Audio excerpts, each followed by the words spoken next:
Hello,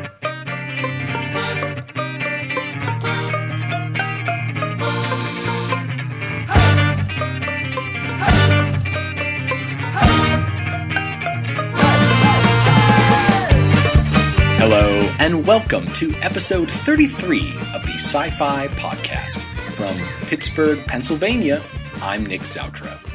For the next 8 weeks, I'll be visiting the Department of History and Philosophy of Science here at the University of Pittsburgh, meeting with various philosophers of science in an effort to improve upon my dissertation. So hopefully, I'll also be able to invite a few of the folks I chat with onto this show in the coming weeks. Our guest today is Dr. Zoe Drayson, Assistant Professor of Philosophy and Affiliate Faculty at the Center for Mind and Brain at the University of California at Davis. Zoe is interested in how the mind works, and particularly in the different ways we have of explaining the mind, neurological, psychological, and philosophical, for example. At a formative stage, Zoe was introduced to two influential pieces of what was then new work in philosophy: Tim Williamson's work on knowledge as a factive mental state, and Andy Clark's proposals for the extended and embodied mind. These two research programs strongly influenced Zoe's philosophical development, although in very different ways. She takes a broadly naturalistic perspective on the mind, in the sense that she thinks philosophy of mind can be informed by empirical work. But Zoe doesn't embrace the reductionism or eliminativism sometimes associated with such approaches, instead maintaining an interest in traditional questions concerning the metaphysics and epistemology of mental states.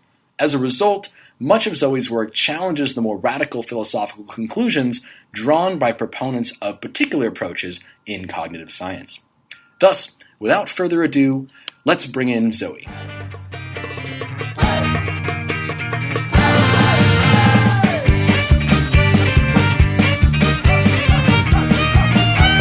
Dr. Zoe Drayson, welcome to the Sci-Fi Podcast. How are you this afternoon?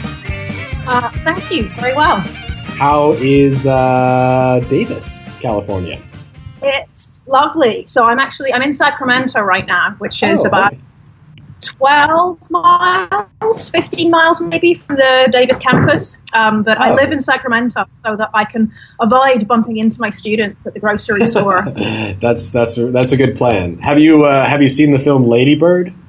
I have, and I love Lady Bird. Oh, okay. Yeah. I was wondering. I thought the location of Sacramento was quite perfect for the setting of the coming of age story. I don't know. Do you recognize any of the sites or things from the film? Or absolutely, yeah. No. Some of the houses and some of the convenience stores she goes to that I have been to, and I really liked it. I find it's a really lovely film, but it's not necessarily complimentary about Sacramento. Right. And indeed, David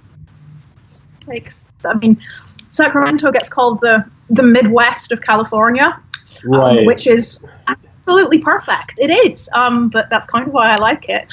And Davis, she refuses to go to Davis because it's an agricultural college, which it is. So.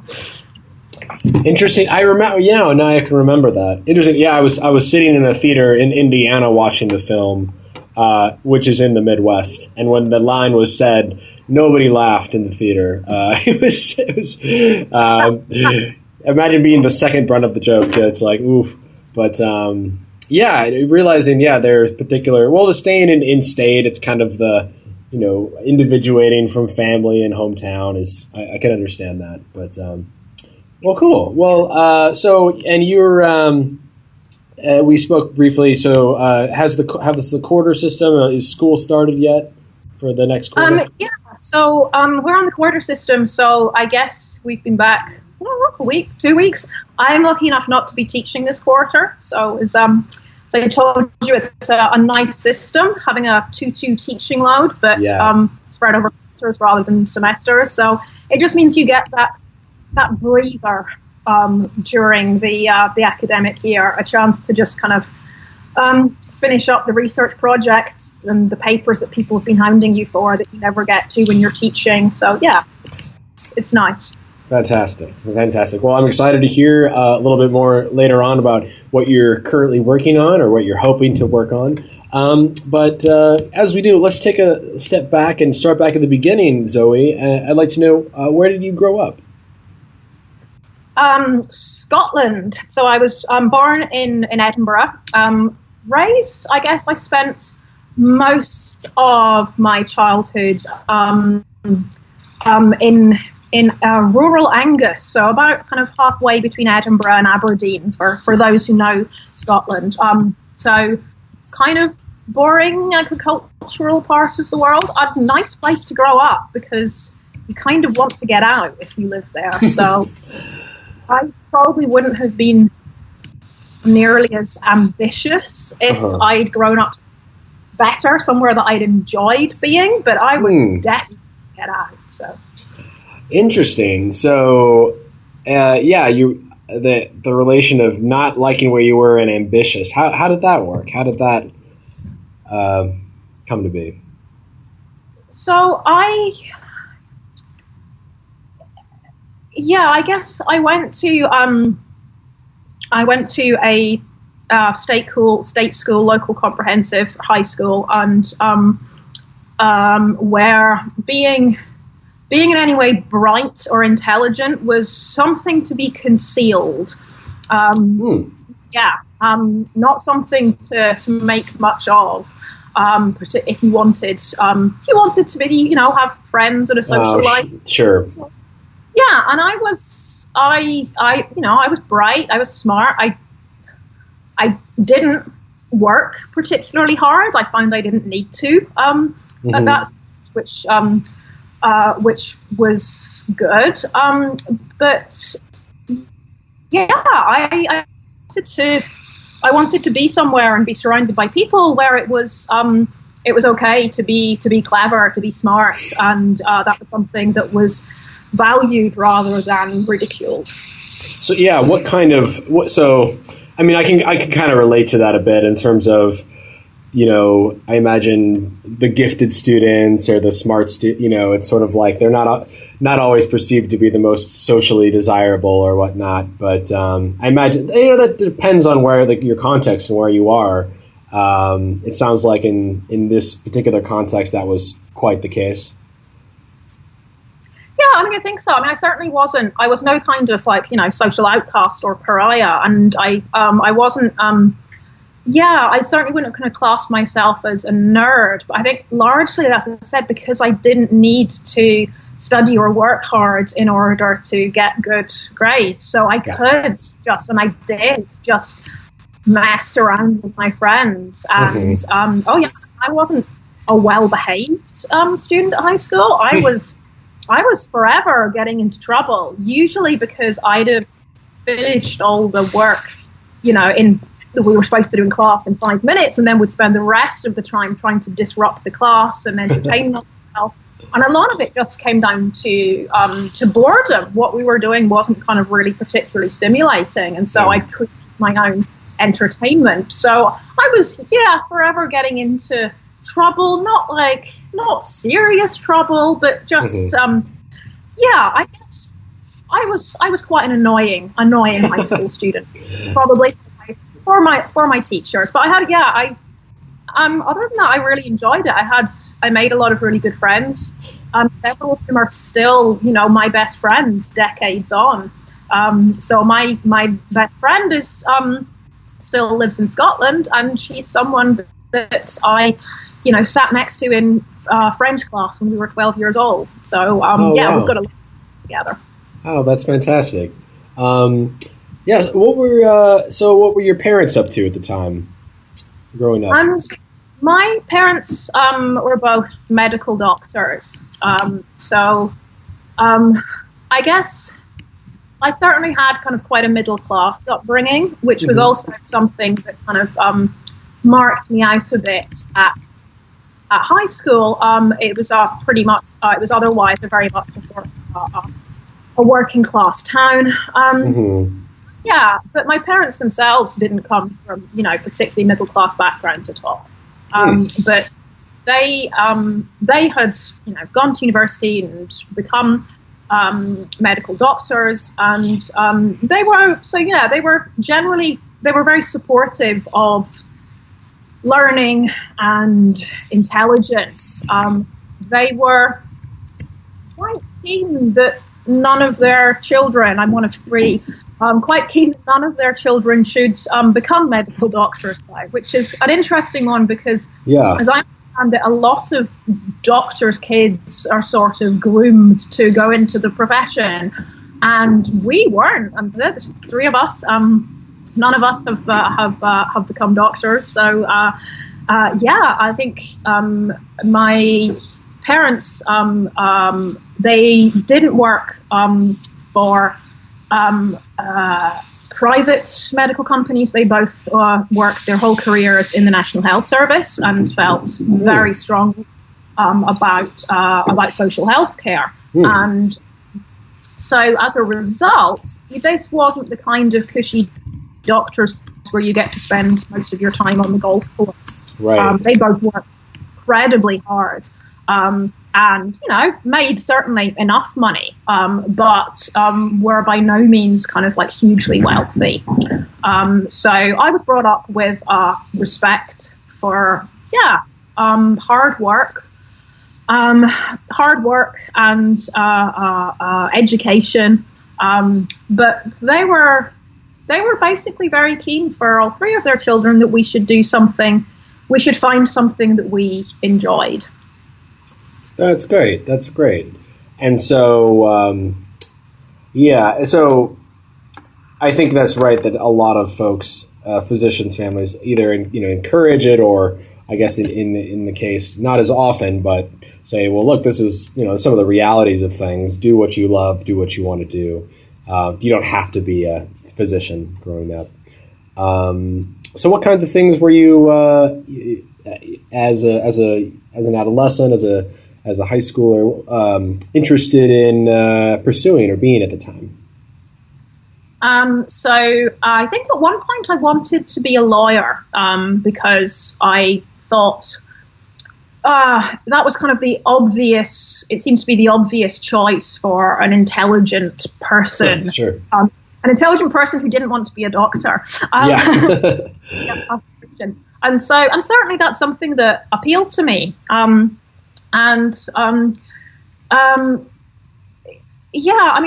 interesting thing is that I struggled a lot through like high school adolescence trying to figure out whether I was an arts person or a sciences person. Mm-hmm. And I was lucky enough to have the Scottish education system, which unlike, for example, just south of the border in England, high school students are encouraged to specialise much earlier on. So by the end of high school, they're only studying perhaps 2 or 3 subjects. Doing it quite in depth. Whereas in Scotland, there's always been more of an emphasis on the kind of the breadth of education. And so, you'd be studying 5 or 6 subjects by the end of high school. So I was, in my last year of high school, I studied English, French, history, maths, and physics. And, sorry, that noise is my cat running around in the background. Oh, that's okay. So I was lucky enough to not have to specialize, which I'm really glad because I think I might have got it wrong if I had. I think I always, I kind of always considered myself probably more of an arts than sciences person. I studied Latin at one point at school, and I certainly considered going to university to study the classics, to study ancient Greek, for example. At the same time, I really enjoyed sciences, particularly physics, and certainly one thing I didn't like what I'd call maths and what Americans would call math. Mm-hmm. I hated math throughout most of high school because it was very, very practical based. So it was very like, oh, calculate how long it will take this man to fill up a swimming pool that's this size. Sure. If you give somebody this much money for this item, how much change will you get? And in my kind of final year of high school, they finally taught us pure math, and I loved it. I mean, we were in things like algebra, for example, and it was much more for like doing logic as a student later. And I really, and at one point, I considered doing math at university. So yeah, those were my kind of interests academically. Non-academically, I mostly just hang out with friends. So my parents encouraged me into various activities like piano lessons and Girl Scouts, that sort of stuff. I wasn't particularly interested in those. Really, what I wanted to do was just hang out with my friends. That's basically what I spent. I spent a lot of my time doing, and I'm not sure if this is something that people should confess to on podcasts, but you have to remember that in the UK, including in Scotland, the legal age for drinking alcohol is 18. That's right. So as you can imagine, that means that usually by about the time you're 16, you're hanging out in bars trying to get served alcohol or trying to buy it from the store and things. And so, if I tell this to my colleagues at Davis now, one of my colleagues at Davis asked me recently, we were in a bar, and he said, "Oh, so when did you get into to drinking hard cider then?" And when I was 15. Sure, yeah. And I should say that doesn't make me some kind of terrible reprobate. In fact, that was totally normal where I grew up. I'm pretty sure my parents weren't aware of the full extent of it, but certainly, certainly they would turn a blind eye to a certain extent. So, sure. That was my adolescence, drinking with friends. I think it's definitely different in the UK a little bit, and even in I remember visiting Ireland when I was 16, and there was we did like a homestay it was kind of an exchange program, but we were 16 and our Irish brother was 16, and so that was kind of what you did. You would go, and that was the first introduction to visiting the pubs and. Even if it was 18, you were kind of 16. And I imagine as with college-age students, it's kind of more like it's 21, but students around 18 start to, socialize, connect, and, have fun. Cool. So, growing up in adolescence, how was the, transition to university? What was that like for you? So I wasn't sure for a while whether I was going to go to university at all. So I left school a year earlier than most of my classmates. I was 17 when I left high school.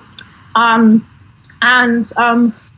reason I left high school at 17 was that I had all the qualifications I needed at that point to get into university. Unless I wanted to do something like, particularly say medicine or something, then I would have had to do a bit more. But no, I was clear by that stage that I had the qualifications that I needed. So I left school when I was 17, and I got a full-time job working on a teenage magazine that was based nearby, and my job there initially was writing the horoscopes, which I should point out, there are no qualifications for horoscope writing, and you certainly don't get trained to do it. It's just, okay, write what the readers want to hear. And sometimes we just swap them over when it came to laying them out on the page. And one of something that you'd written was a line too long or something, you would just swap over Aries and Taurus, for example.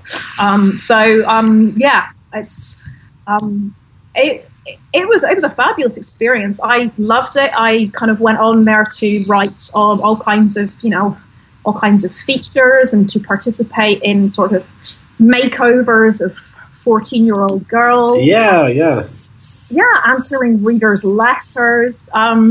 It was wonderful, and I didn't take it. It wasn't a job, it wasn't like an internship. It wasn't like something you do for a year before you go to college. It was, professional editor, writer, yeah.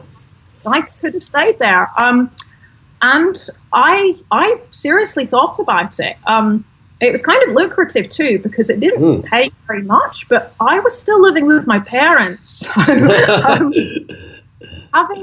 Having disposable income was fabulous. I mean, I was just spending money on clothes and CDs, and it was really fabulous, and I enjoyed it a lot.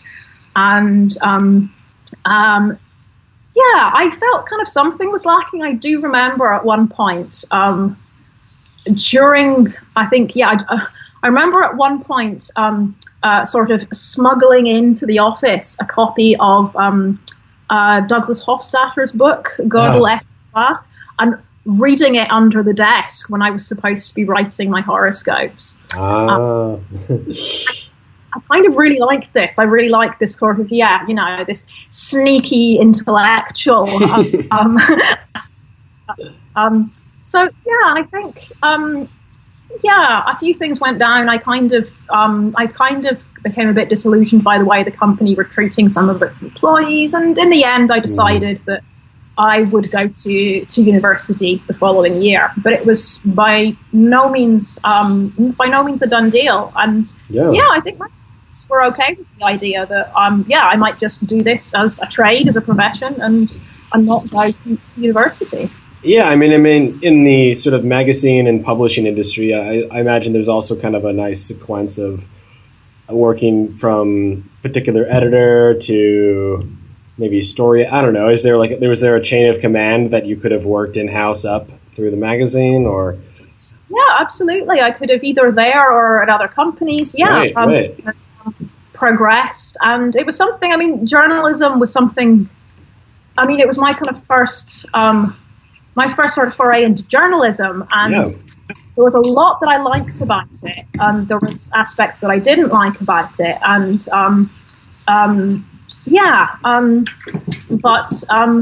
what do you like about it? What did you say? So, here we go. I liked the 9-to-5 routine and the office banter. The people in the office were absolutely wonderful, having kind of office mates to joke around with, and what they did was they employed, a lot of people there were employed straight from high school instead of going to university, but they were all people who were certainly bright enough to be going off to college. And so what you got was just a really, really high level of office chit-chat, and it was hilarious. It was one of the most entertaining places that I've ever worked. There was always something new happening and something different to write about, and it was it's a lot of fun. Cool, that's great. So once you made the decision to do another, or to go to university, how did that pan out? It was somewhat haphazardly, I think, would be the right answer. So the way it works in the UK is that rather than applying to individual universities, there's a centralised system, so that you write one application form basically with all your information and things on it, and then you can name, I think it's up to about 6 degrees at specific universities that you do. But that's got to all be done the year before. And I was already working for the Teenage Magazine at the time. And my younger sister, came home from high school with this form for me. She said, "Oh, one of the teachers said I had to give you this." And I sort of filled it in, but not really with any intent of taking up any of the places that I was offered. So I applied to the courses I put down. I think I applied to study astrophysics at St Andrews, I think. Wow. All kinds of different degrees. But yeah, and I will say they were mostly in Scotland. Whilst I was keen to get away from home, where I lived in Scotland was sufficiently sort of rural and boring that for me, going to a big city like Edinburgh or Glasgow, for example, was hugely exciting, and going anywhere beyond that would have been terrifying. So I certainly did not apply for Oxford or Cambridge, for example. It's just not something that I would have considered. Partly, I think, due to the sort of high school that I went to, it was just never kind of pushed as an option. My parents had both gone to university in Scotland, so yeah, I guess I was looking, and I suppose this is a kind of a theme that probably continued throughout a lot of my career. I was looking to spread my wings, but just a little bit. Not do anything too drastic, but just small increments. So eventually, when I decided to go to university, I thought, okay, which of these places am I going to go to that I'd been accepted at? And I decided I wanted to go to Edinburgh. And the degree at Edinburgh that I'd been accepted for was philosophy and maths. Unfortunately, because I'd taken this year out working in a teenage magazine writing horoscopes, by the time I turned up at Edinburgh, a year later, I had absolutely no memory of any of the maths that I'd done, and I sure as hell wasn't ready to start relearning it all. Sure. And so I went to my academic advisor. This is kind of, the first week of college, and I said to him, so I don't want to do philosophy and math. I said, can I do philosophy and English? Can I do philosophy and psychology? And told that these were already full up, basically. So that if I didn't want to do philosophy and math, then I would just have to do straight philosophy on its own. And I thought, well, I don't really want to do that. I'm sure I had this idea it's better to do philosophy with something else. But it kind of happened that I ended up just taking philosophy. And that's, to be honest, I probably would have switched to just philosophy in the end anyway. So, yeah. Cool. What kinds of philosophy were you into, or what drew you in once you ended up doing that? Yeah, like I said, I thought I'd be interested in ancient philosophy, moral philosophy, aesthetics, and I was initially totally hooked by logic and philosophy of science, so this was kind of a surprise to me, which just goes to show that we shouldn't always make decisions based on what we think we would like. What hooked you about those subjects? What was it about, let's say, logic and then philosophy of science that really, if you can recall, that was? So one thing I was really interested in was the nature of sort of paradoxes and puzzles, and certainly logic I loved because it just made sense. I mean, I remember, so this is baby logic, so it was propositional logic, little bit of predicate calculus afterwards. We didn't get into modal logic at all, and I loved it, was very good at it. Other people in the class absolutely hated it and just couldn't get it. To me, it was like doing crossword puzzles or something. that's the kind of satisfaction that I got from it. Yeah. Philosophy of science. I remember so things like a human induction, and also thinking about the new riddle of induction. So Nelson Goodman grew. Thinking about confirmation and Hempel's Raven, all these kinds of things I really, really liked. I mean, I should say some of this, some of what I liked and didn't like may have had more to do with the people teaching those subjects rather than the subjects themselves. Edinburgh was, and this is going back, this was the sort of mid to late 90s, and the philosophy department at Edinburgh was,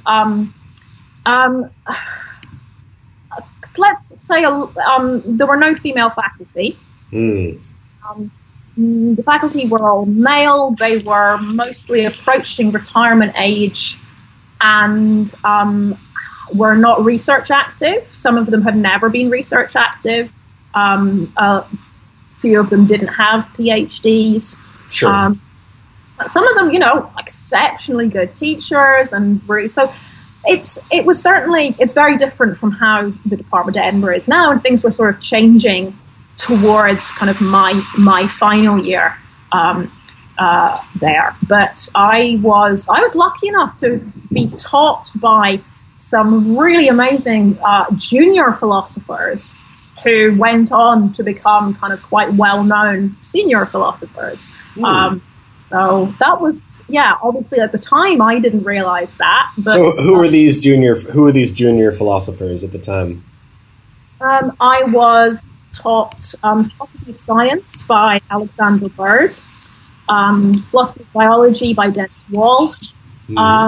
I was taught when they finally female faculty appointed Ray Langton and Richard Holton, I think in my final year there. So I was taught Kant by Ray Langton and Metaethics by Richard Holton, and I was taught epistemology and metaphysics by Tim Williamson. Wow. Well, so it sounds like a pretty fortunate path to, be around all of these individuals right when they're kind of coming up and being exposed. And I really like your demonstration of these clear, teaching in the various areas within philosophy operates. I think that's quite useful. All right, so as you're learning these, as you're being excited about logic and philosophy of science, are you thinking about graduate school? Are you thinking about making this a career, or where are your professional interests? Where do those lie? So at that point, I generally wasn't thinking of making it a career.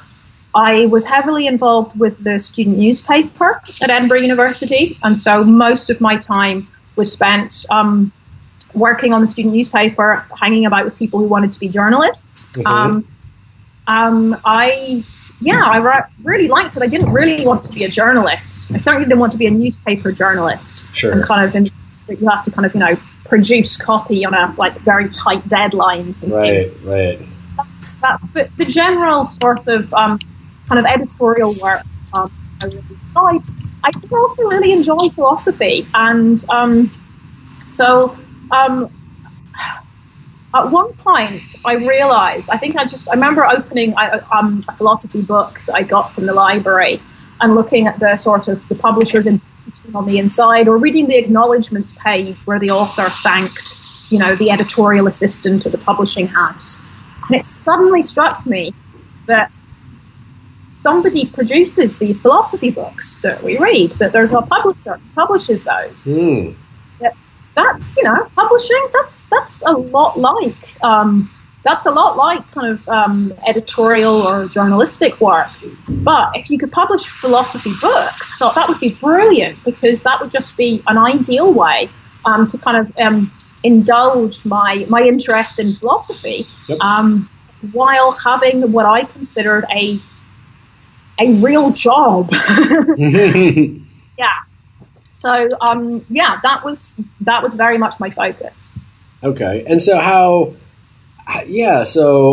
and by which publishers do you recall which ones you pointed out? I mean, there's just like MIT Press or like. I don't remember exactly. I remember once I decided I wanted to do this, I remember doing a bit of research to figure out which publishers. Because a lot of publishers might publish philosophy books, but they won't have necessarily very many people working on just philosophy. Right.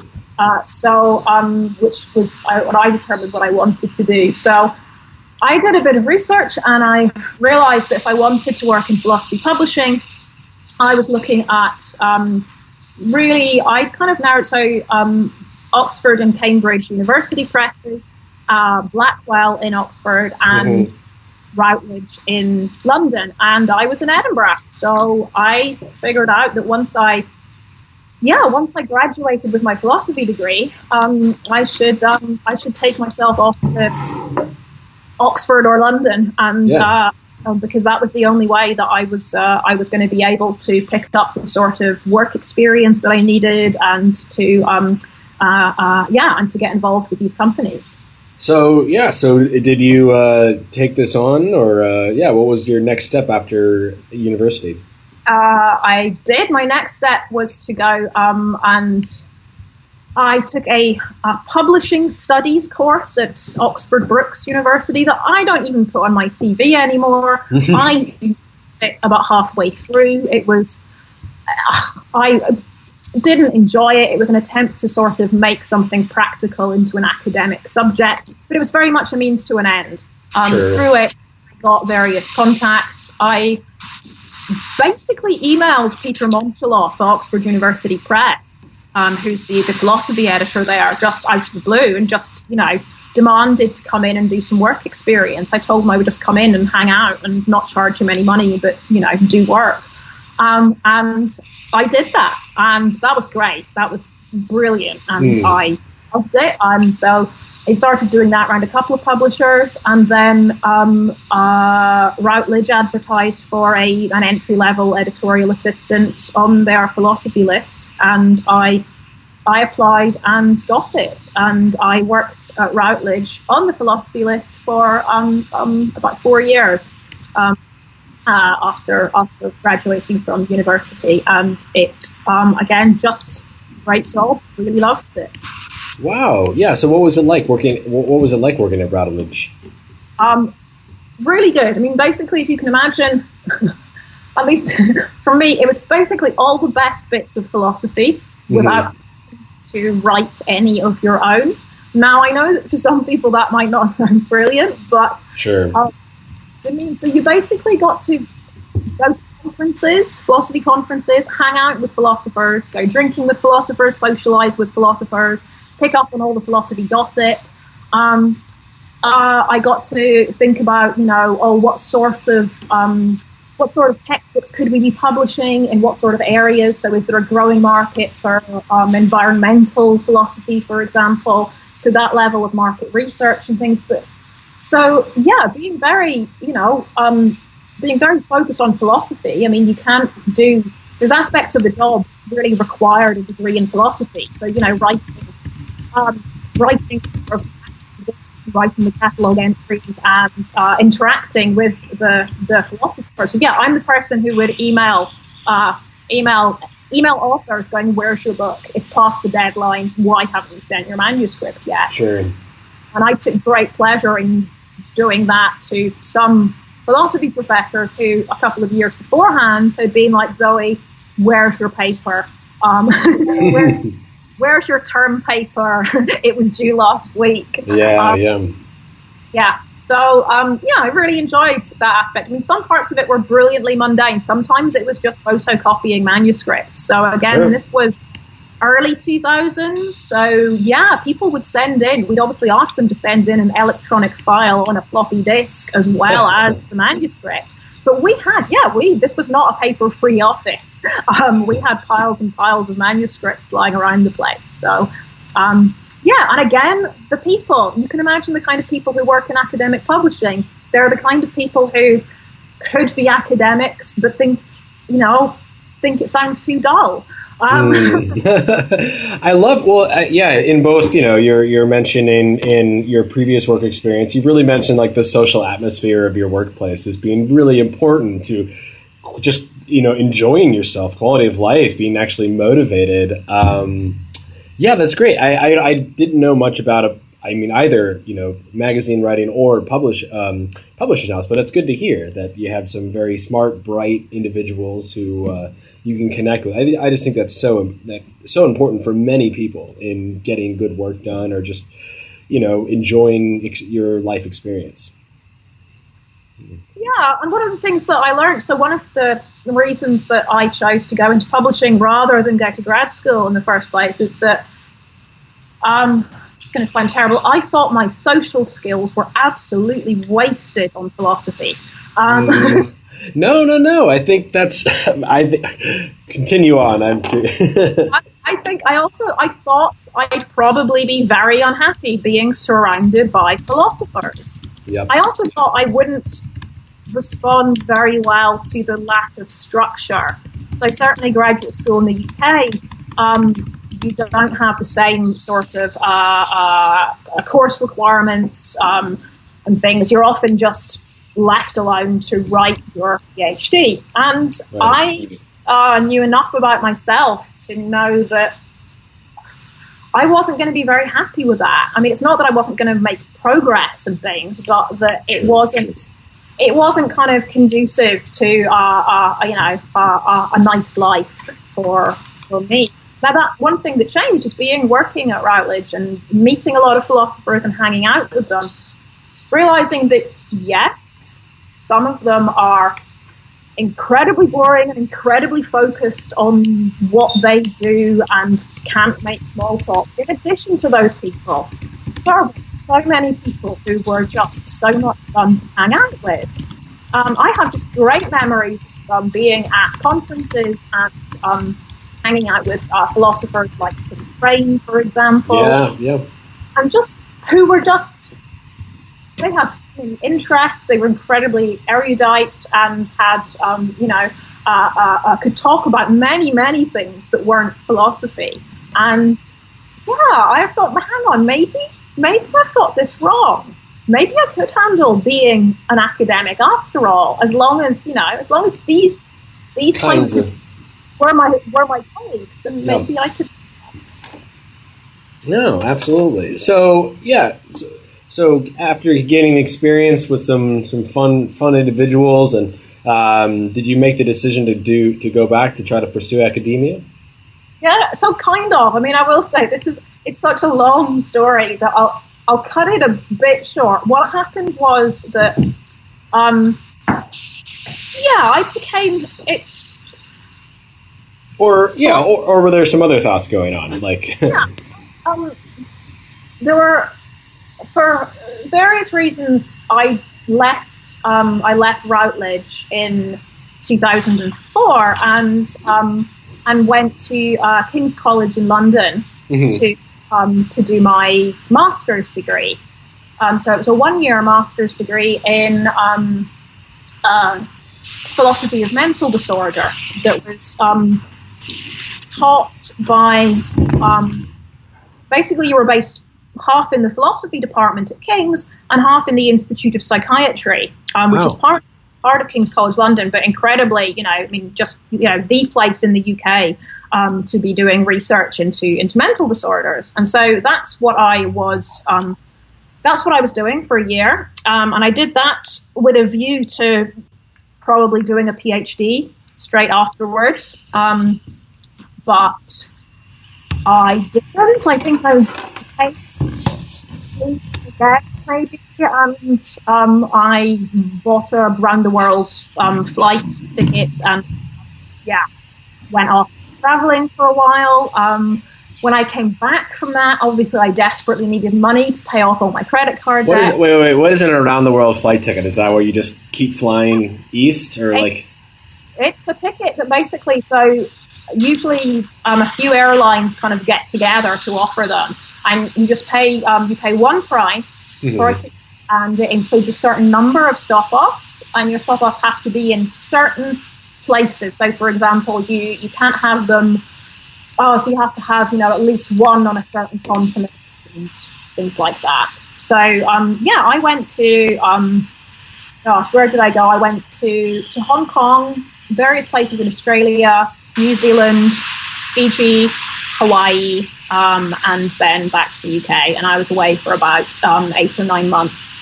And people always ask me, there's like, so I basically lived in Melbourne for like 4 months when I was there. And people ask me now, did you go into the, the philosophy department at Melbourne University? Did you hang out with for a time?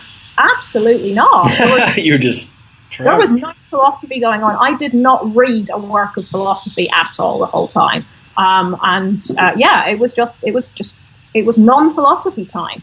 Absolutely. And I came back. I needed a job, and I was in London, and I picked up some work in publishing again. This time it was in medical journal publishing. So the sorts of articles that print gruesome photographs of people's skin diseases.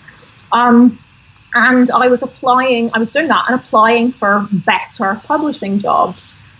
And at one point I was offered a really good publishing job, and I got a permanent job and heaps of money, and I turned it down because it was based in a basement, and I didn't want to work in a basement. In a basement? A nice basement. I wouldn't want to work in a basement either. That's an interesting, geez. Yeah, and I realized that perhaps I wasn't really serious enough about, working in publishing, if these were the considerations that came open. I went for, I think, Peter Monteloff, the philosophy editor at Oxford, invited me to come in for an interview for basically his second in command, and he was very clear. I mean, we'd known each other for a while by this point, and he said, "So, why aren't you doing a PhD?" I said, "I don't want to. No, philosophers, they're all, you know what they're like. They're just..." He said, "I'm not going to give you this job." He said, "Because, he's like, I'm looking for somebody who's just going to stay for a while and do the menial stuff, and not going to have big career aspirations right now." And he said, he's like, this is not you. You're better than this. And not long after that. So here's the thing: I did not apply to go to grad school, in the sense that people generally apply to go to grad school. It was October, November one year. And an ad went out on some philosophy listserv that said the University of Bristol has just got some funding for a PhD studentship on this project to work with Susan Hurley. You'd be expected to start in January. Send your applications here. So it wasn't part of the usual calendar of graduate. I never applied anywhere else. I simply wrote one application for to get that PhD studentship at Bristol, and they awarded it to me, and I went to Bristol. Yeah.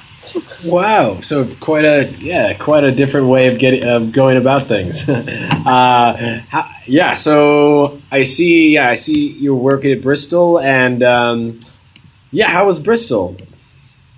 Great, really good. I really loved the department there. I loved it as a city, which was important to me. I didn't know Bristol at all before I went there, but it's a great city. It's far enough away from London that it has its own stuff going on. It's got a lot of history and character. It's also got this kind of massive kind of like, underground kind of scene going on. There's lots of, in terms of, musicians and things. It's a really interesting place.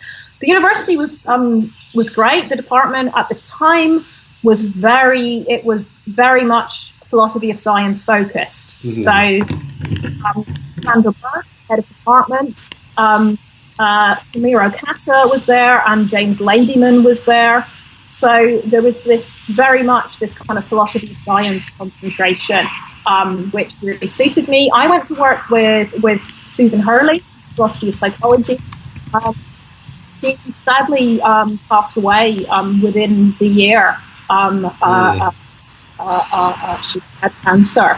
And at that time, there was a suggestion that I should move to Edinburgh to work with Andy Clark as my advisor. And I went and visited for a semester and decided to stay put in Bristol. So in Bristol, after Susan's death, there wasn't really anybody working on kind of the sort of philosophy of cognitive science that I do. Mm-hmm. But what people were working on was so good and so interesting, and that I found it beneficial to stay there. And I also found that, people challenged me more because they didn't necessarily have the background in all the debates that I did. I'd have to kind of explain myself a bit more about, here's my argument. Oh, yeah, but what are you arguing against? Whose position is this? And I'd have to set it out a lot. Doing that, that was just a really useful exercise for me to realize that there were people who just, weren't even buying into the basics here. Speaking for granted, people were just like, wait. I remember Eyston Linnebaugh saying, but why do you think that computation must involve representations? Sure. Well, because Jerry Fodor says so. Sure. Yeah, so it was really, really beneficial to me from that point of view, having lots of philosophers who didn't really work on my stuff, being prepared to interact with me and things. So I've mentioned Eyston Linnebaugh, Hannes Leitgeb was another one, and just people who were just interested in talking to me about what I was doing, even though they weren't specialists in the area.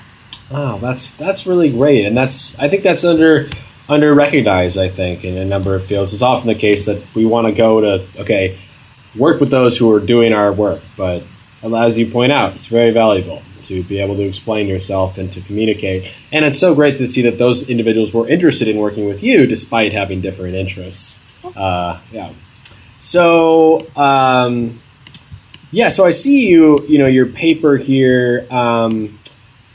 Okay, so you did some things, and then it looks like, I'm not sure, was this during your PhD that you had some radio interviews and kind of like, so I was impressed by this, where while you're doing your PhD, you're going on BBC Radio, you're introduced by Prospect Magazine, what was going on with these kinds of interactions? I don't know. I think I briefly became a public intellectual. Which was good. So part of what was going on here is that a lot of the people that I was working with, these ideas I was working on. So, for example, people like Andy Clark at Edinburgh would often get asked to do something because they're high-profile people. They're quite often asked to do high-profile things, but they're also very busy people, and so they quite often suggest a replacement. And I benefited massively from this. It also meant, I get sort of, requests to referee papers and things like that, which is, as a grad student, is hugely flattering. Sure. People want referee papers. But yeah, some of these were just, Andy Clark had been asked to do something, and he said, I can't, but, try Zoe Drayson. So yeah, there was a kind of a brief moment of being a public intellectual, and I found it very difficult. The BBC radio thing, I was basically told I had 15 minutes to talk about work in sort of embodied cognition without using any abstract concepts. Now, okay. That's really, really difficult.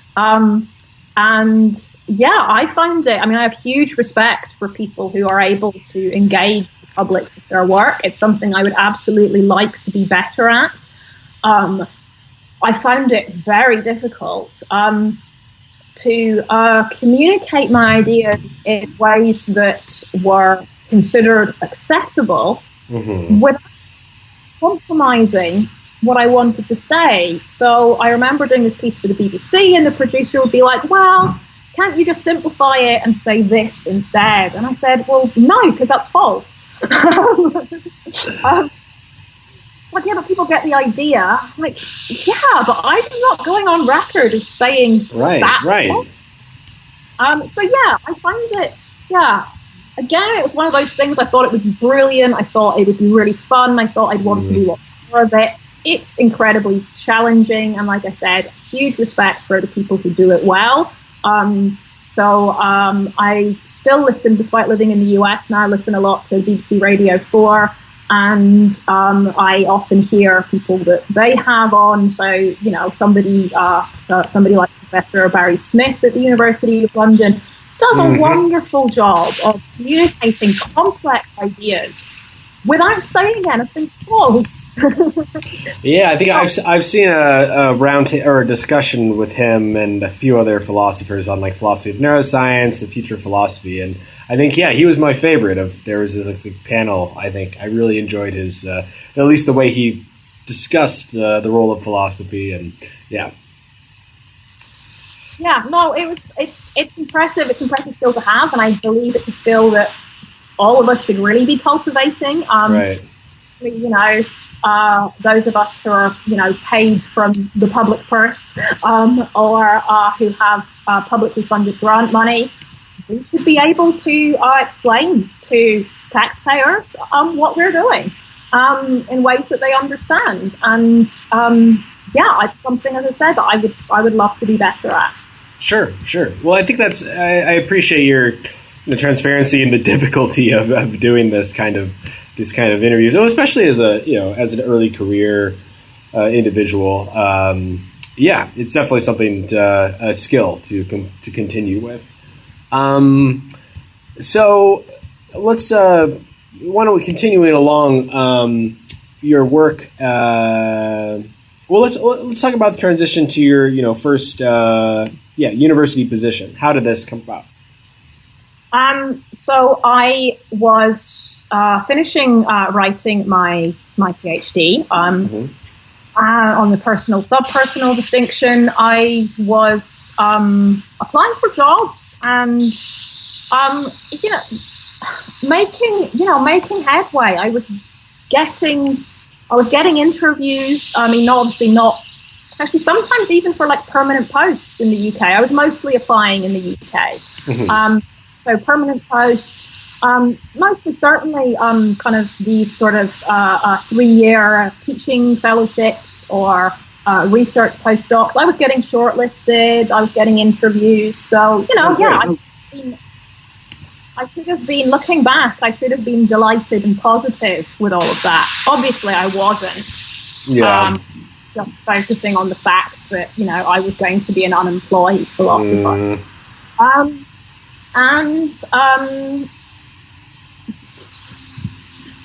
Again, not really sure if I should this makes it sound very, very cliquey, but it wasn't. I just got an email one day from Dave Chalmers that just said, "Hey Zoe, fancy a postdoc? Cheers." So that's how it happens. That's of course. You just wait. You just check your email, and then David Chalmers just drops you a line one day to say, "Fancy a postdoc." The background to this is that I had applied for a postdoc there. Okay. But what they'd done is that they put out a call for postdocs. They knew they'd have money coming in at some point to appoint postdocs, but they didn't know exactly when. They'd put out a call for applications, and they basically just sat on them then until the money came in. Depending on what project was getting funded, they'd be like, right, who's the best person for this project? Yep. And Dave Chalmers himself got some money for a project related to consciousness, and went through the various applications. And I should point out that after he sent me this email, I then had to do a fair bit of work, writing a proposal for sure. best person for the job and what my research project and things would be. So this wasn't really an offer of a postdoc so much as an invitation to apply. Interview. Yeah.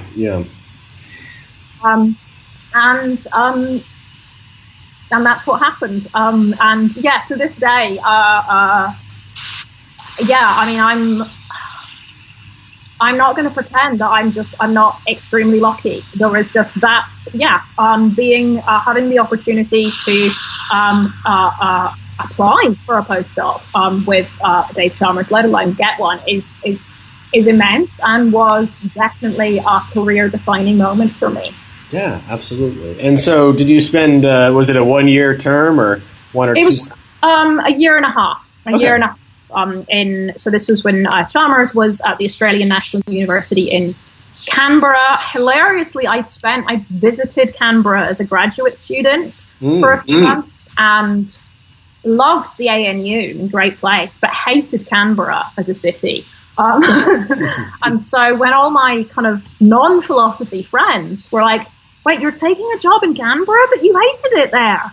And I said, yeah, but this is Dave Chalmers. Sure.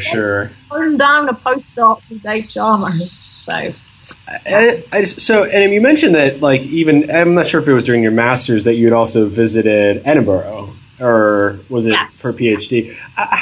Just before we go on, what can you say to, like, the importance or your interest in doing these semester visits at other universities? Huge. I also I visited Berkeley as a grad student as well in 2009, and I mean, that's pretty much the reason I'm in Northern California now. So I think doing these visits for me, I find it very useful in several respects. I at least used to get sort of very itchy feet, and I would kind of, after spending too long in one place, I'd be like, right, time to move on, time to go somewhere else. Sure. That was certainly the incentive behind some of these visits. I find it incredibly beneficial from seeing how other philosophy departments work, how other philosophers work, different styles of doing philosophy, different levels of tolerance for say like bad behaviors and things, and that's really immense. If you've if you've always felt slightly marginalized somewhere, and then you go to a department where they just treat you as if they're so excited to have you there as a visitor. It can be really, really nice. I remember at Berkeley, I emailed Brandon Feitelson and asked him if I could take his epistemology graduate seminar. Hadn't met him at that point. And he emailed back so enthusiastic. He was like, I'd be so privileged to have you here. I remember when he introduced me to his wife, he was like, oh, Tina, this is Zoe. She's visiting from Bristol. She's writing a dissertation and stuff. And she's like, but she's made the time to come to my seminar, and it's really great. So grateful. Wow. You're the one doing me the favor. But when somebody treats you like that, you just, if it happens enough, you start to believe it. And sometimes as a graduate student, you really, really need that. Absolutely. It can be tough. I mean, working and you're kind of, you have a lot of obligations to what you need to do. And it's sort of always, you're kind of always one, you're applying the gratitude or, and getting that a little bit in return must have felt really nice. Yeah, and I see it now myself with graduate students. I have graduate students who I'm really thankful choose to come and work on something with me. I've taken on a graduate student as a co-author on a paper, and he's incredibly grateful and thinks I'm doing him this massive favor. It will be his first publication, and I'm just like, no, you don't understand. I really didn't want to write this paper. Having somebody else to bounce ideas off and to do some of the legwork. I'm giving him first author credit. Don't get me wrong. I'm not. Of course. But it's like this is great. This is a win-win for everyone. Well, this is something I've been trying to advocate for, is more like team-based writing, it doesn't always work, but I think it can very much so, at least in the sense of bouncing off ideas and working together on papers and doing it in a collaborative way, almost much the way that a lot of science is done. I mean, it's pretty much all collaborative in science. And I think it's more collaborative in philosophy now. But there still is, you still have to, sometimes you're still writing your own reply, or you're still doing your own work, which is, completely kind of the standard, I would say. I think that's right. And it's kind of, I'm no great advert for collaboration. I do find collaboration difficult, and there's no doubt I should talk to people more. I still have a problem circulating my ideas when they're not fully formed and expressed in a way that I'm happy with. Sure. Which makes it very difficult. I mean, I'm lucky. I have a handful of sort of go-to people who I know I'm happy to say really stupid things in front of. Yeah. And that's important, but it's also just easier now. I'm at a stage in my career where if I say something stupid and somebody says, no, that's not what that theory is, or you've got that wrong. Yeah. I'm at a stage in my career where that's not utterly damning. Yeah. You realize you can be wrong, or, not aware of certain, and it's not going to be, someone's not going to come down on you, or, in some kind of a way. Good. As a grad student, I definitely felt, there's no reflection on the people around me, this is just me, I definitely felt that if I said something that was wrong, I'd be judged. I'd be considered, a lot less of a philosopher for me. No, it's I can completely relate. Yeah, it's an unfortunate, and but it's good to see. I think that's really good advice, to find folks in your corner who you can circulate, who you can be completely, you can be ignorant to, or just unfamiliar with ideas, and just getting in terms of, I imagine with writing, for example, I mean, when you're pitching ideas and things, there's so much of that stuff you're just going to throw away, like a lot of the time. I'm not sure your writing process, but I know in doing other kinds of, maybe it's non-philosophy writing, but just sort of like writing, I don't know, comedy writing, for example, it's very much, most of the stuff you're not going to use. Most of the stuff is whatever. But I totally relate and understand the sort of hesitancy to share non-fully fleshed out work.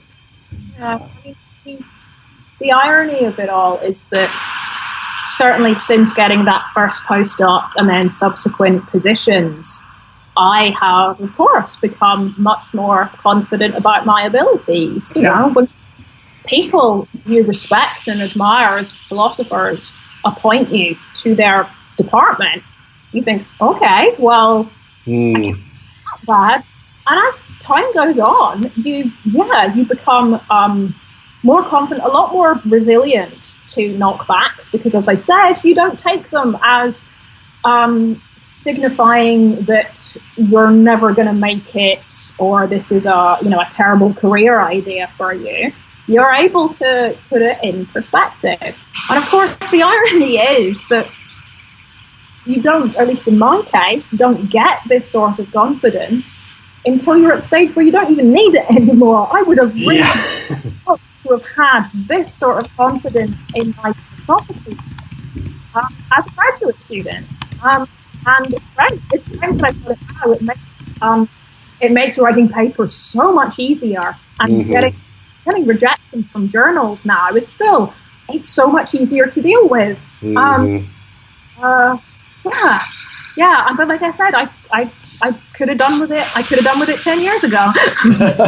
Well, I hope. Yeah, I mean, I just think hearing your story and as you said, humanizing the philosopher, it's nice to hear that. I think that graduate students aren't alone, perhaps, in these kind of developing of one's confidence over time. So okay, and so I imagine once with a postdoc, did you apply on the job market again, and that's kind of how you ended up coming into Northern California, or Not quite. No. So at ANU as a postdoc, it was a very productive philosophical atmosphere, but I still hated Canberra.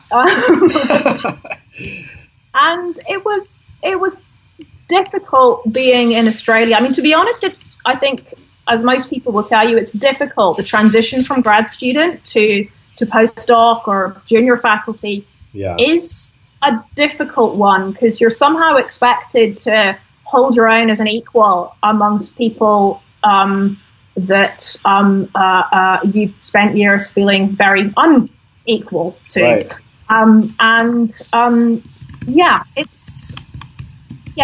It's difficult to get out of the grad student mindset and into the postdoc one. And so, I certainly struggled with that a bit while I was at ANU. And I also, my partner at the time was in the UK, so we had a long distance relationship.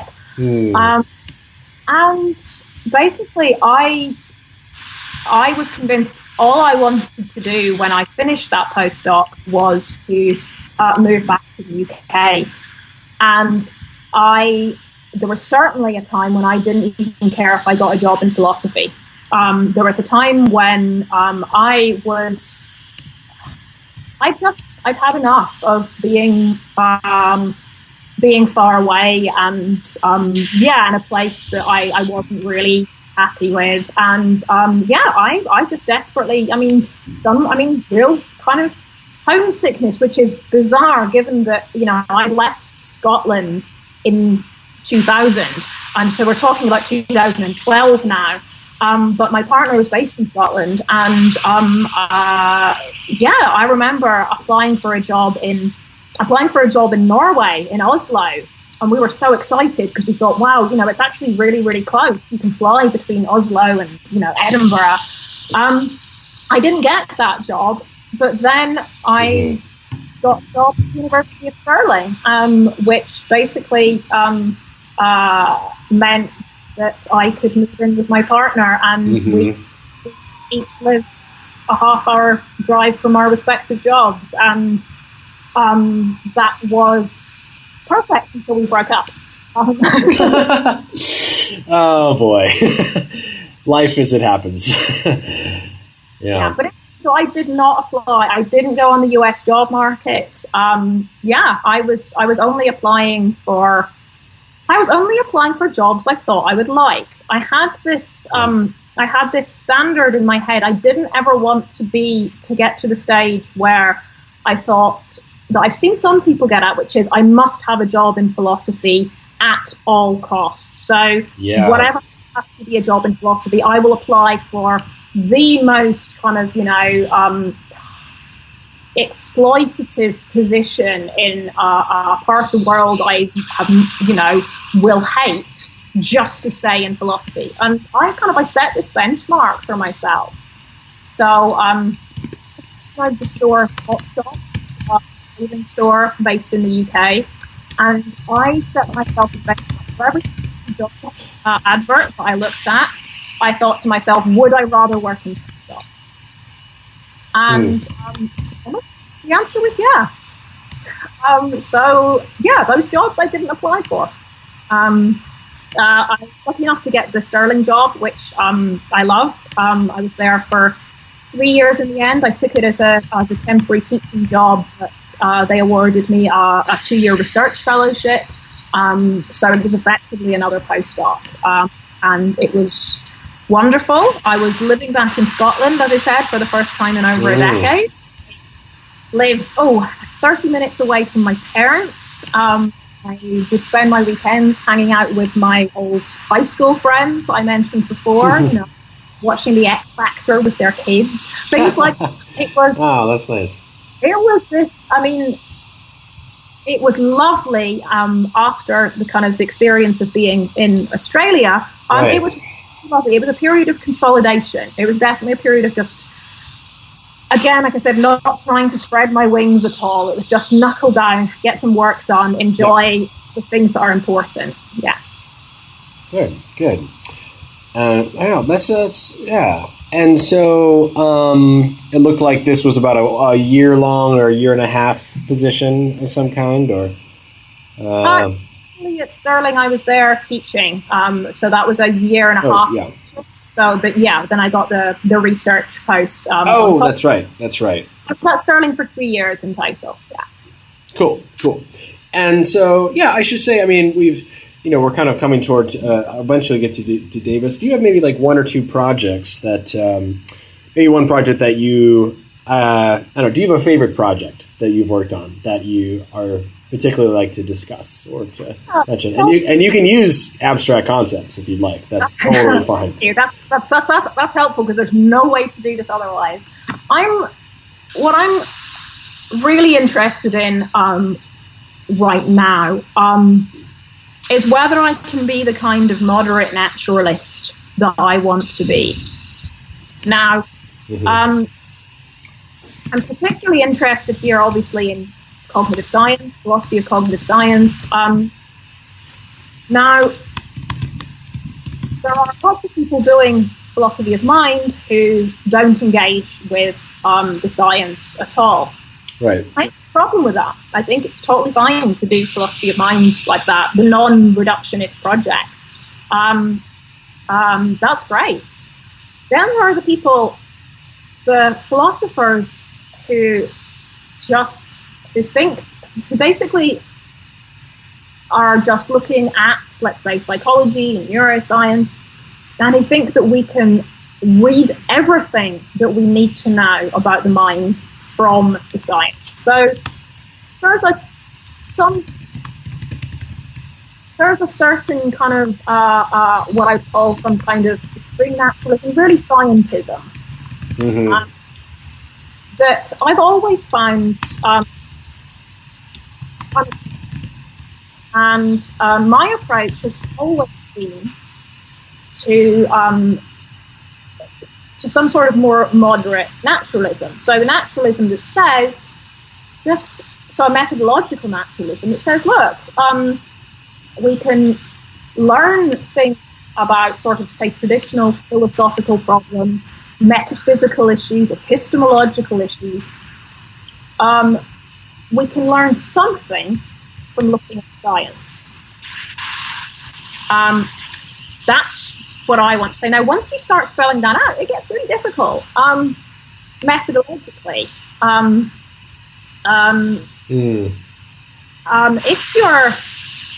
if you're doing a priori metaphysics, you've got your methodology there. You've got your possible world semantics.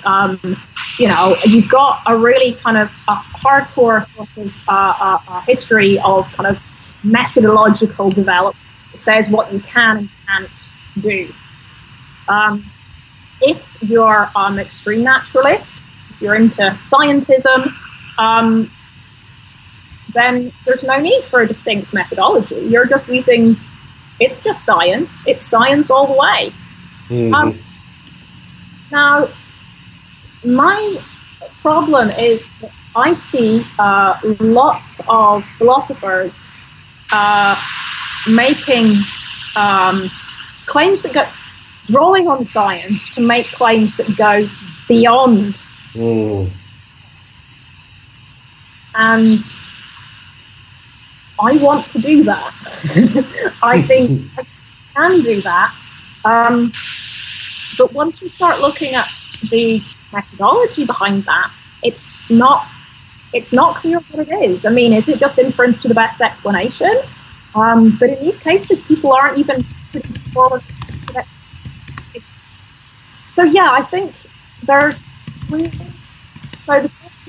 metaphysics of science projects that I'm interested in focus on how much can we say, what can we say,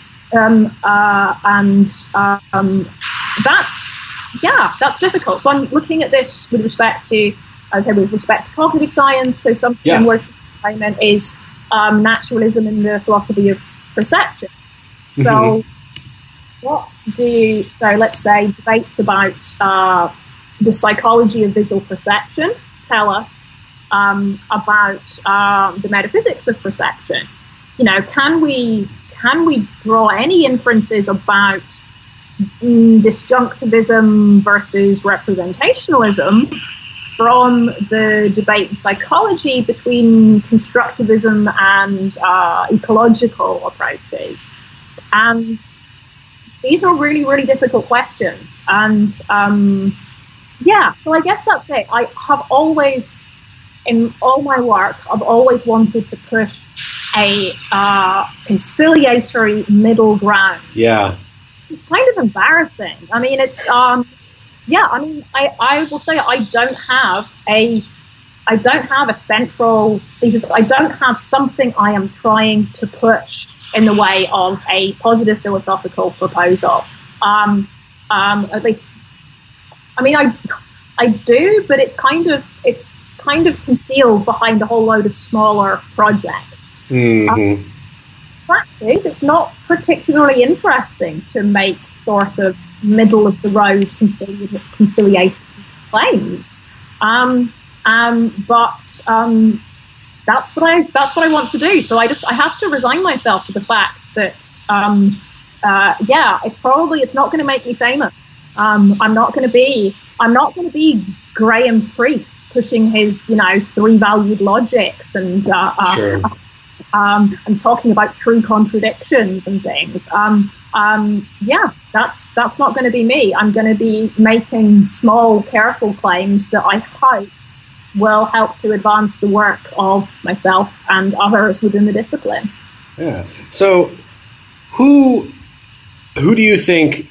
So, when you take a middle ground approach, you're going to have critics on both sides. Yeah. Criticizing you. So you get twice as many enemies, or twice as many folks with which to combat and say, no, what you're doing is wrong. You need to do a little bit of what they're doing. And, so who can you think of some maybe folks from the naturalist side or from the more a priori analytic metaphysics side who would be your biggest critics, and how are you engaging with those folks? Are you having discussions, or, what are you thinking right now? I guess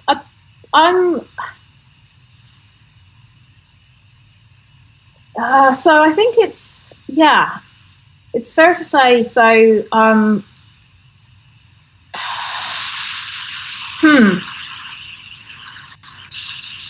it's difficult.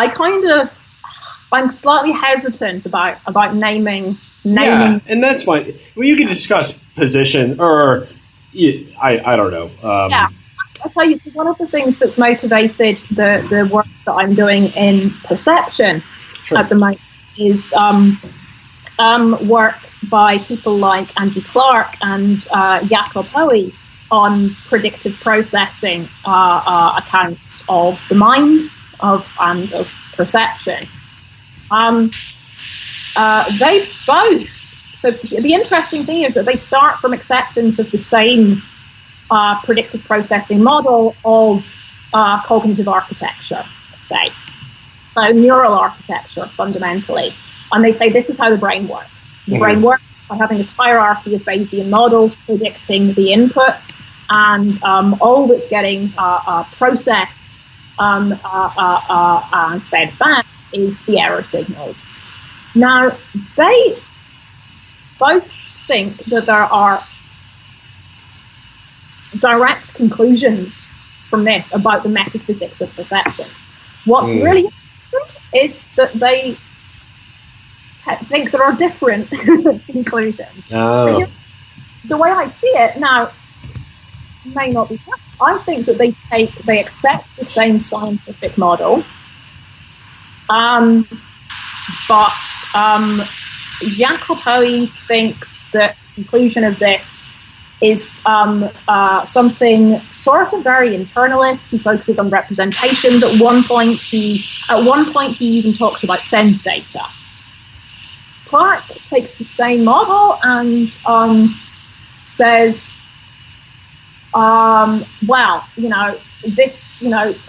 this actually supports the sort of direct realist claims of Putnam and McDowell. So this is I find this particularly interesting, because you think if you've got people who can take the same scientific model and then draw different metaphysical conclusions from it, they're clearly performed different inferences, or they've brought in different information, they're adding extra premises. There's no sign of that in their work. It's almost like they think that we can just read off these conclusions from the scientific models. But then the question is, if you can just read it off, how can you be reading off completely different and inconsistent things? And so that's the kind of thing that I'm looking at in the philosophy of perception. I'm sympathetic to the idea that we can draw metaphysical conclusions about perception, partly at least by looking at the scientific data and models. Right. But I think we need to be clearer about how we're doing it. So, I don't buy the whole, we just read it off the science thing. Right. If you can read it off the science, then it shows that you're putting a lot into the science in the first place, which is another issue here. So that's partly the kind of the setup for some of the things I'm working on at the moment. Is just using that kind of thing as a case study. I'd like to look at more. So I'm kind of looking more at debates in cognitive science. So you find the same thing about people talking about the nature of representation in cognitive science. Mm-hmm. Well, if computationalism is true, then and make some grand claim about propositional attitudes and intentional realism, and then so that's the kind of Fodorian approach, and then you get somebody like Rob Cummins going, no, computationalism is great, but it doesn't get you propositional attitudes. It seems to me that there's a lot of people. So I think the metaphysics of science work that is kind of going on at the moment is great. And a lot of the attention at the moment is focused on philosophy of physics. We've written a lot in philosophy of physics about the relationship between sort of the metaphysical claims about the nature of time and things from the science. Cognitive science, philosophy of cognitive science. I'm gonna be blunt here. We've been sloppy. Really sloppy. And I think that's got something to do with the history of cognitive science and its relation to philosophy of mind, and how some people see cognitive science as sort of the handmaiden of philosophy of mind. It's like, okay, so we know there are propositional attitudes. Cognitive science, show us what they are. And I think that's wrong. But on the other hand, I'm not up for just saying, look at the science and we can read it off, because I don't think that works either, as the issue with Fodor and Cummins shows. So I just want greater transparency. I mean, as philosophers, if the one thing we should be able to do is show our working.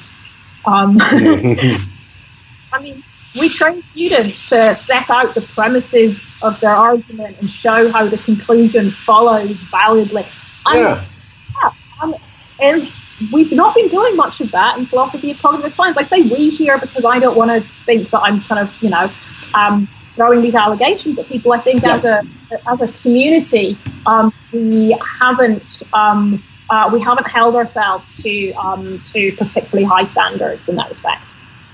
I think that's a fair criticism, and I think it'd be interesting to maybe sociologically, or you could have an explanation as to why. But I think you're internal to it. Maybe be interesting and hopefully to see this.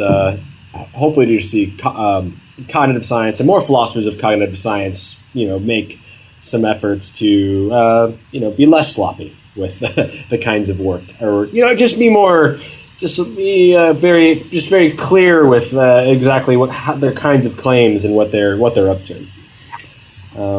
Good.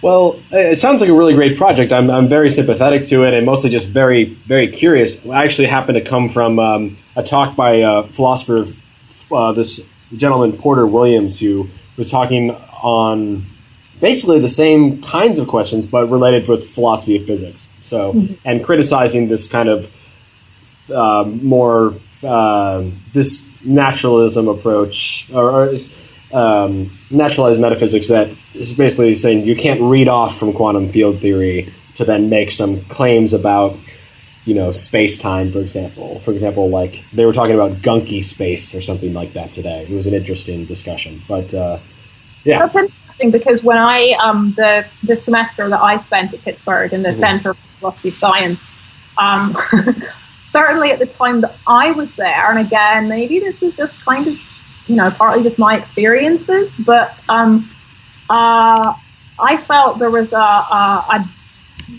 definite sort of tend towards extreme naturalism there. Yeah. Sense that any talk of metaphysics, it was practically positivism, so that any talk of metaphysics was just to be just shoved under the carpet. I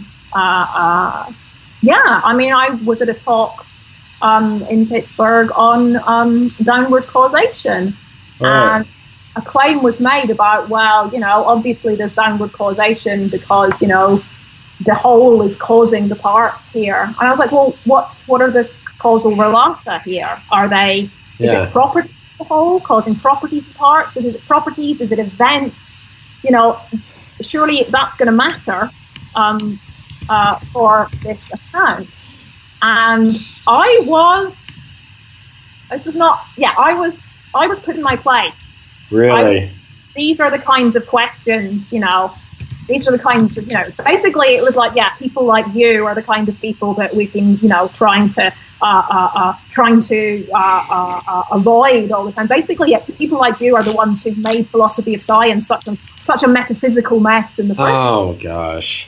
And the idea that we don't need to talk about events or properties because we just look, scientists don't distinguish between events and properties, so we shouldn't either. And that was just as a particular experience that I just thought, I'm not the philosopher of science you want here. You would have been redeemed by this center talk, I think, or you would have felt like, yes, somebody else who might share some views, or, they were they even brought up just the criticism of scientism and, I don't know. I this isn't my area, so I'm not particularly, but it rang somewhat similar.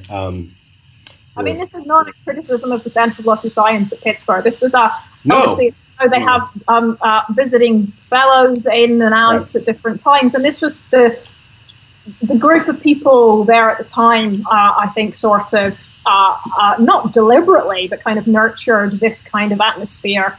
And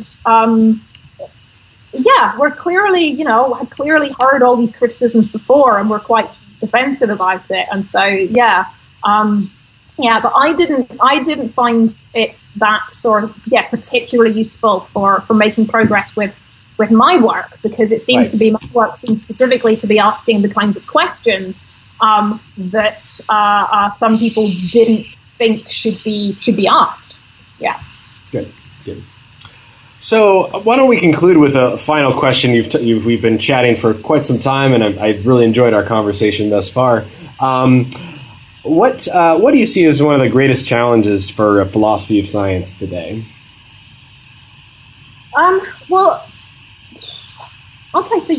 Partly some of the issues that I've been discussing. Is it really bad that I think that I'm working on the thing that's the greatest? Everybody thinks they're working on the thing that's the big challenge. I think the issue for philosophy of science today is trying to make sense of the idea that philosophy of science is a philosophical discipline. Here's the deal. I see a lot, and this kind of gets back to the scientism thing, although it's not solely related to that. I think there's a lot of people who are philosophers of science who consider themselves really more scientists than philosophers. Yeah. This happens a lot. So particularly people who say whose first degree is not philosophy, so it's biology or it's chemistry, sure. And then into the philosophy. And I think I think that's fine. I'm not trying to impose strict disciplinary boundaries. Obviously, as a naturalist, I don't think there is a strict boundary between philosophy and science. But from a sociological point of view, we've kind of got to identify a niche for ourselves in a way that, we can say why we should be working in a philosophy department, why we should be teaching philosophy students this. And yeah, that's obviously really difficult. If you accept the premises of naturalism and there aren't clear distinctions here, then, I mean, I know lots of colleagues of mine in philosophy of science have at some point given a talk in a philosophy department somewhere where in the Q&A somebody has raised their hand and said, yes, but why is this philosophy? Now, I hate that question. I don't think anybody should have to confront that question.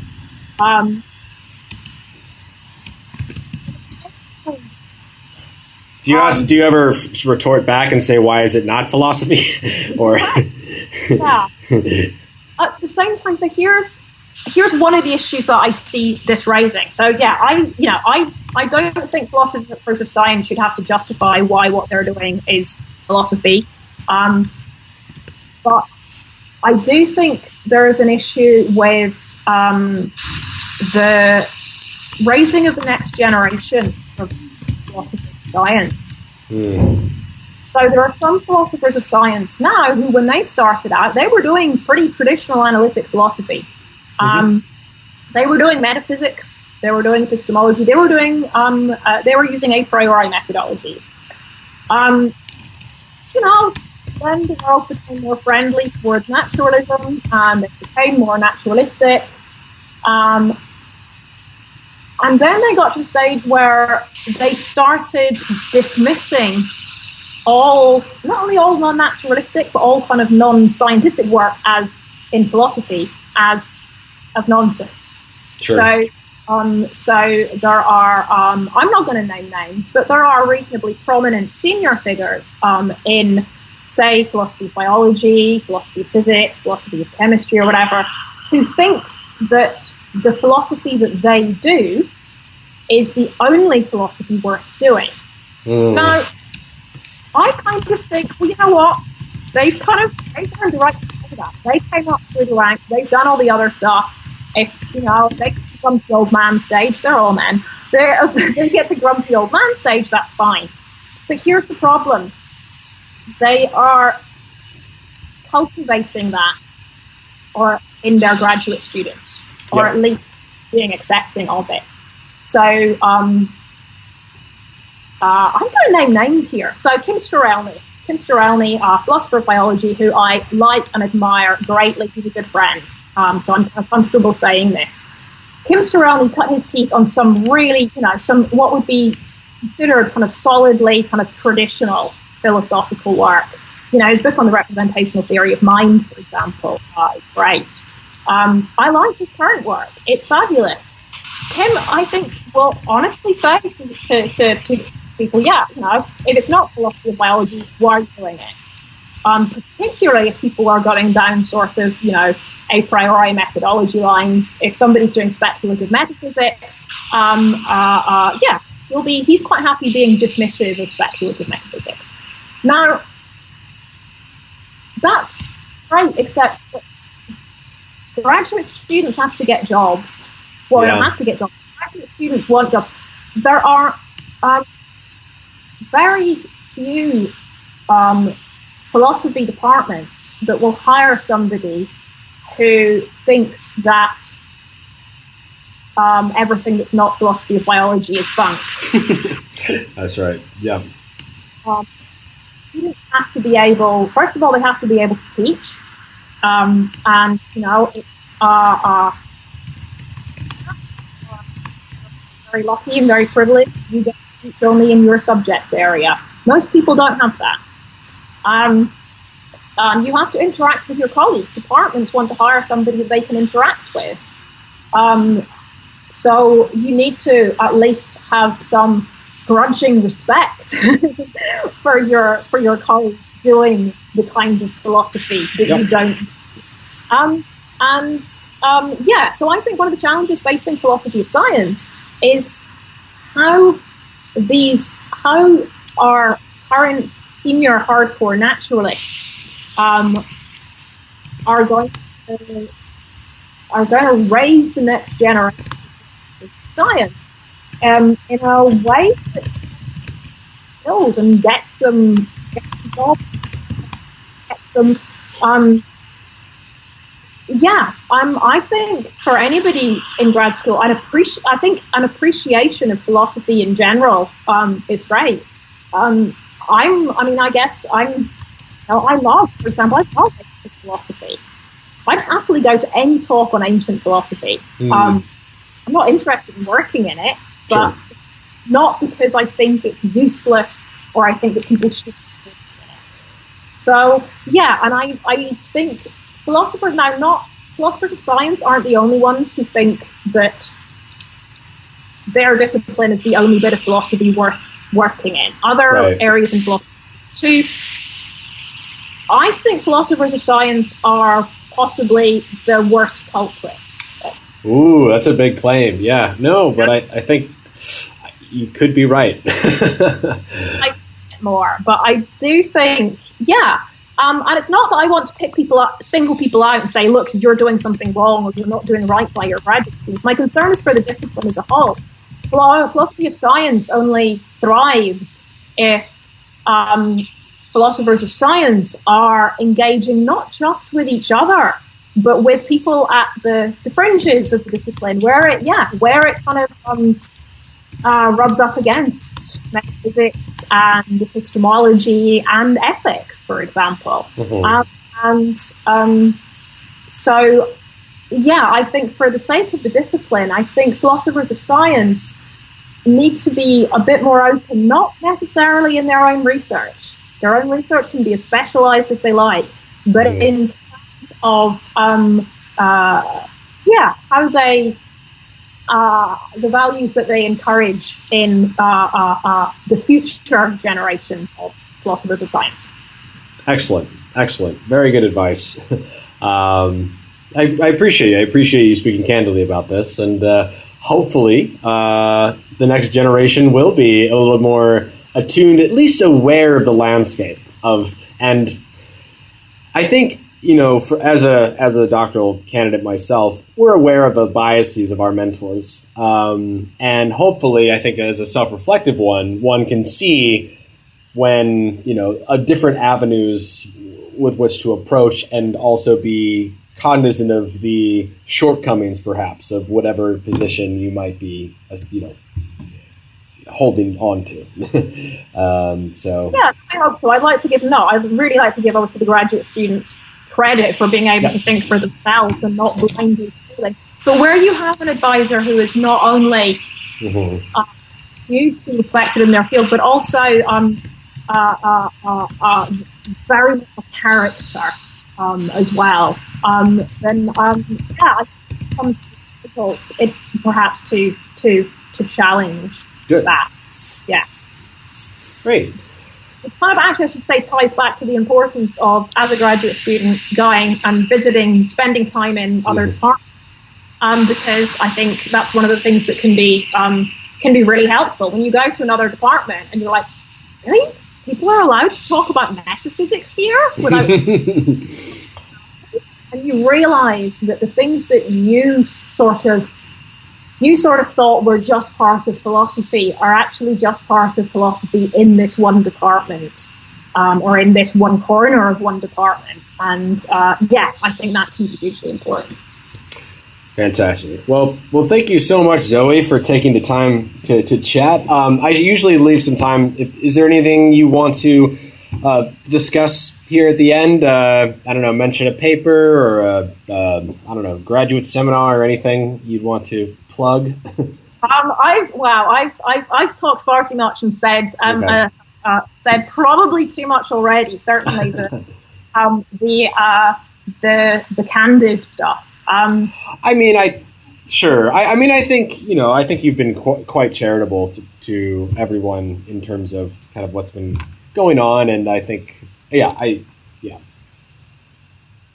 Okay. Well, yeah. Thank you. But yeah, I think I have nothing further to say. Cool. All right. Well, thank you again for taking the time to chat, and yeah, it was great getting to meet you and hear your story. And yeah, for those, I think we actually didn't quite wrap up, but you are now teaching at the University of California at Davis. You've been there for a few years, or how long have you? Yes. Just over, so 2.5 years, maybe. Oh, yeah. Great. Okay. Yeah. All right. Well, I hope things are going well there, and wish you the best. And if I'm bumping into Davis or see you at a conference, hope to say hello. Absolutely. No, thank you. I'd just like to say thank you for this podcast, this initiative. As has probably been kind of clear throughout various things I've said, humanizing philosophers is something that has always been hugely important to me, and discovering that philosophers are human beings with interesting backstories and so on is effectively what motivated me to go back to grad school at the age of 30 to pursue this as a career. And so if I got to the age without realizing that philosophers are human beings, then I think that I think there's probably a lot of other people out there who are suffering from the same delusion. And so I think what you're doing is really showing people that it's not as bad as I once thought. Right. All right, Zoe. Well, have a wonderful rest of your day, and I'll talk to you soon. You too. Thanks, Nick. Right. Bye. Bye.